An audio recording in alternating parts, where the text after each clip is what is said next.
Good morning বন্ধুরা। এই যে রান্না শুরু করেছি সকাল 7টার সময়। রুটি করেছি, রুটি হয়ে গেছে। আর এই যে ভাত সবার জন্য রান্না করেছি, ভাতও হয়ে গেছে। আর এখানে আছে এঁচোড়, এঁচোড়টা রান্না করে নামিয়েছি। যদিও শেষের দিকে এঁচোড়টা রান্না করেছি, তাই এঁচোড়টা রান্না করে নামিয়েছি। আর এঁচোড়টা আজকে পেঁয়াজ রসুন দিয়ে করেছি। তা পেঁয়াজ রসুন দিয়ে খুব কমই করি, তা আজকে একটু ইচ্ছে হলো করলাম। আর করেছি হচ্ছে ভেন্ডি ভাজা। ভেন্ডি ভাজা তো আমার ছেলেদের খুব প্রিয়, ওই জন্য ভেন্ডি ভাজা করেছি। আর আম দিয়ে টক ডাল করেছি। মটর ডাল করেছি আজকে, মুসুর ডাল করি অন্যদিন বেশিরভাগ, আজকে মটর ডাল করেছি। আর এই যে শশা ওর জন্য কাটা হয়েছে, আর পেঁয়াজ কাটা হচ্ছে।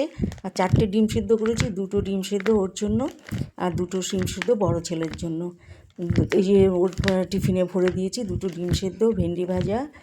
আর এখন এঁচোড়টা তুলে দেবো।